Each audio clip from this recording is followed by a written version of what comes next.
communauté libanaise en Guinée, Mohamed Saïd Fofana a informé l'Union sur les pratiques non réglementaires exercées par certaines personnes détentrices des unités industrielles légères dans le pays, notamment dans la fabrication du ciment-colle à Conakry. Compte rendu à Camara. C'est lors d'une visite de routine que le secrétariat général chargé des services spéciaux a découvert dans notre capitale un nombre important d'unités industrielles qui évoluent clandestinement sur le terrain. Dans la foulée, si ces industries sont installées avec l'accord des ministères du Commerce et de l'Industrie en leur donnant des papiers légaux, elles ne respectent pas toutefois la réglementation en la matière. Pire, au niveau des unités visitées ce lundi par le colonel Moussa Tchegourou Kamara et son équipe, on a constaté un certain manquement à l'éthique des activités commerciales, telle la contrefaçon sur ces emballages qui n'ont rien à voir avec les produits fabriqués qu'on appelle ciment-colle. Ces entreprises emploient également une main-d'œuvre locale sans aucune mesure d'hygiène. Les gens font des fabriques clandestines ici, de ciment-colle. Et d'abord, après avoir interpellé les gens pour leur demander afin qu'ils nous déposent tous les documents liés à ces usines, soi-disant usines, je veux dire comme ça, ils ont envoyé effectivement les documents, mais les documents n'étaient pas conformes à l'installation de ces usines. Et ils n'ont respecté aucune condition de contrat qu'ils ont signé avec l'État à l'époque. Et on a compris après vérification que l'État exonérait presque toutes ces importations des matières premières dans le but de fabriquer effectivement le ciment-colle. Vous avez vu que c'est des trucs purement mécaniques, ce sont des installations vraiment clandestines. Vous avez vu qu'il n'y a même pas de la rentrée, il n'y a rien, rien à indiquer. Et on prend les Guinéens, on les met dans des conditions comme ça, ils travaillent de façon manuelle. Les gens sont payés à 20 000 francs par jour la manœuvre. Face à cette pratique contraire à la réglementation, le Premier ministre a tenu à rencontrer ce mardi les représentants de l'Union de la communauté libanaise en Guinée et les détenteurs de ces unités industrielles incriminées. Mohamed Saïd Fofana, très remonté contre cette pratique, a interpellé le sens de responsabilité des uns des autres. Il a notamment flétri le laxisme des services de l'administration et a ordonné la fermeture pure et simple des unités industrielles indexées avant d'annoncer une vaste opération d'assainissement dans ce secteur. Cette faute est à partager, non seulement entre eux, mais aussi entre eux et l'administration, qui a été laxiste, parce que le Code des investissements prévoit des mécanismes, n'est-ce pas, de suivi et évaluation de tout ce qui est concédé aux opérateurs économiques au titre du Code des investissements. Ce travail ne se fait pas correctement. Donc les gens sont assis dans la conviction que rien n'a changé. Ils peuvent continuer à travailler comme par le passé. Donc cette faute, c'est nous, il faut le reconnaître. Donc normalement, ce cadre aussi aurait été là. Les gens de la Cotisie, je crois que monsieur le ministre, puisque votre homologue n'est pas là, votre collègue n'est pas là, il faudra peut-être que vous l'informez que ce travail doit être fait au jour d'aujourd'hui. Qu'on remette à plat tous ces agréments qui ont été donnés, qu'on essaie de les évaluer, que l'on voit ceux qui ont rempli les conditionnalités dictées dans l'agrément qui leur a été concédé. C'est un premier travail que nous devons faire, pour qu'on sache au jour d'aujourd'hui qui sont en règle vis-à-vis de l'AMSE et qui ne sont pas. On a donné, n'est-ce pas, des avantages du Code des investissements certains, des périodes que nous ne connaissons pas. Il est bon qu'au niveau des PME, cela se fasse. Ça, c'est pour nous mettre en règle avec, n'est-ce pas, la réglementation, mais aussi travailler pour corriger toutes les déviations, y compris, n'est-ce pas, la révision du Code des investissements. Pour encourager, bien sûr, l'investissement, mais pour mettre fin à ce genre de situation où les gens ils prennent des agréments, n'est-ce pas, qui leur donnent des avantages douaniers, mais ils importent les produits finis à la place de la matière première. Ce n'est pas eux seuls, il y a beaucoup d'entreprises qui sont dans ce cas-là. Je crois que c'est une occasion dont nous devons profiter pour essayer d'aller, n'est-ce pas, droit dans la lutte contre cette forme de déviation. Pour le Premier ministre, chef du gouvernement, toute industrie évoluant dans le pays doit favoriser la création de l'emploi et de la valeur ajoutée. ce qui permet au gouvernement de soutenir et d'accompagner ces industries qui font profiter tout le monde. Avec cette communauté libanaise, le Premier ministre a réaffirmé l'engagement du gouvernement à renforcer le partenariat. Nous sommes désireux que les investissements au niveau de la communauté libanaise, que je salue au passage, s'accroissent dans les domaines prioritaires pour l'économie guinéenne. Domaine agricole, domaine industriel, domaine des infrastructures, domaine, n'est-ce pas, la fourniture des services sociaux de base, l'eau, l'électricité, tout. Nous sommes demandeurs. Et si ces secteurs s'améliorent, vous en profitez vous-même, puisque vous résidez dans ce pays, vous êtes consommateur d'eau, d'électricité et tout. Mais en retour, nous souhaitons que tout cela se passe dans le cadre d'un partenariat rénové tel que vous l'avez proposé au chef de l'État. Ce qui veut dire quoi? Que nos frères de la communauté se départissent de tout comportement qui va à l'encontre de la réglementation. Je l'ai dit l'autre jour, le président l'a dit, il ne s'agit pas d'un changement de gouvernement, mais c'est un changement de système et de régime économique. Ça doit être clair dans l'esprit de tout le monde.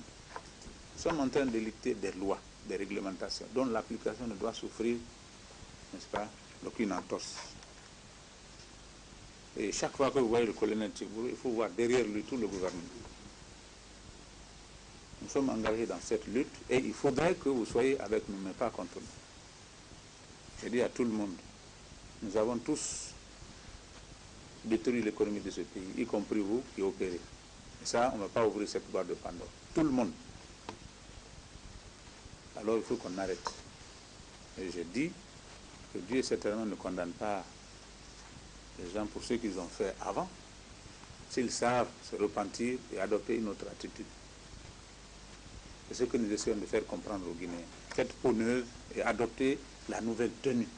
Je dis que nous devons d'abord aider ce pays à se relever de 50 années, n'est-ce pas, de retard. Et nous voulons compter sur vous. Si nous parlons aujourd'hui d'essayer l'investissement direct étranger, c'est très bien beau. Mais vous, vous êtes là depuis il y en a, n'est-ce pas, qui sont là depuis des siècles. Nous devons pouvoir compter sur vous d'abord. Éloignez-vous de tout ce qu'il y a comme fraude.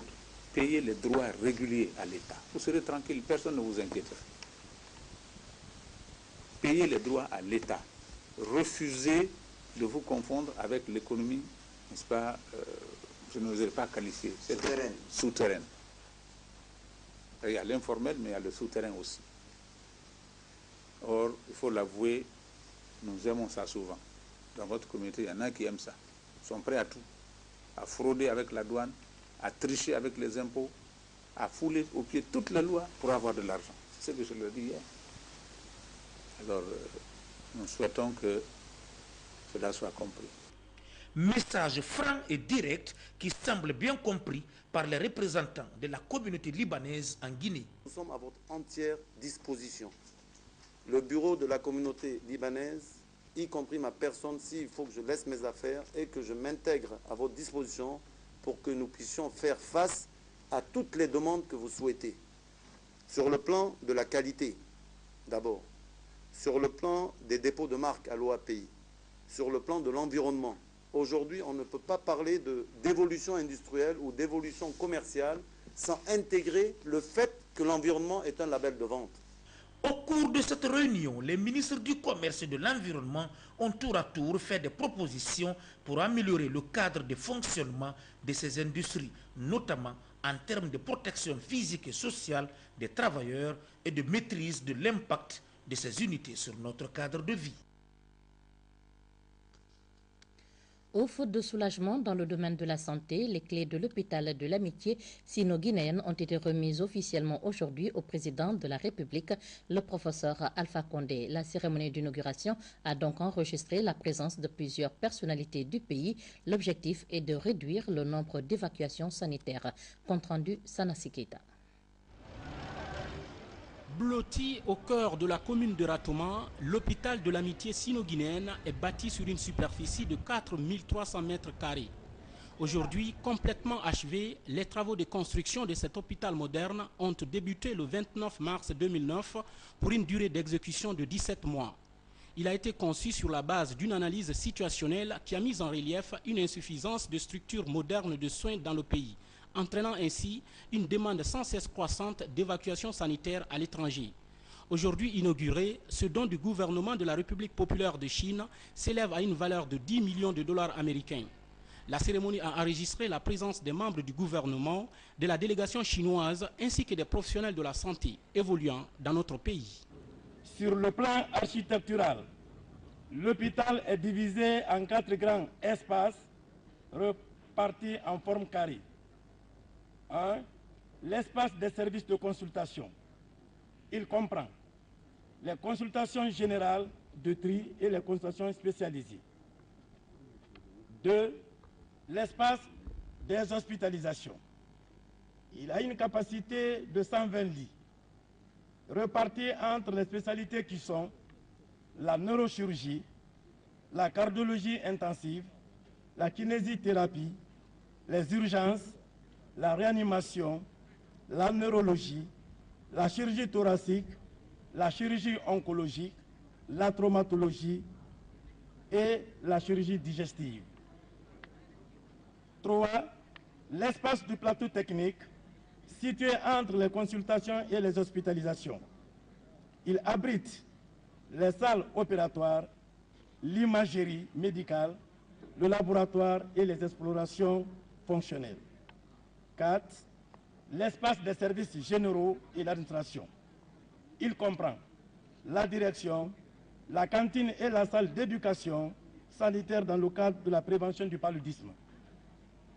Pour compléter ce dispositif, l'hôpital est doté d'un complexe complémentaire de 20 logements avec les commodités requises destinées au personnel médical soignant chinois.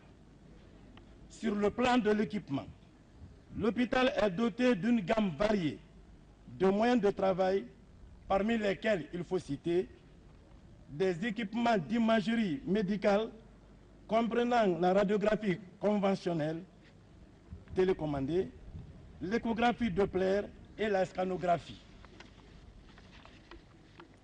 Des équipements de laboratoire, notamment les automates dans les domaines de l'hématologie, la biochimie et la bactériologie. Des équipements dans le domaine des explorations fonctionnelles, de l'endoscopie, la cardiologie et la neurologie. Des équipements de rééducation physique, de kinésithérapie et d'acupuncture.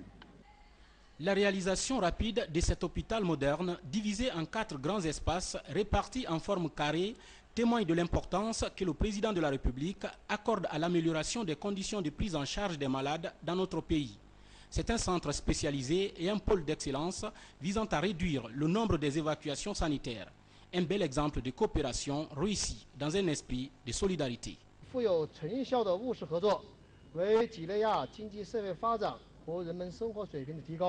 La Guinée est le premier pays africain subsaharien qui a établi la relation diplomatique avec la Nouvelle Chine.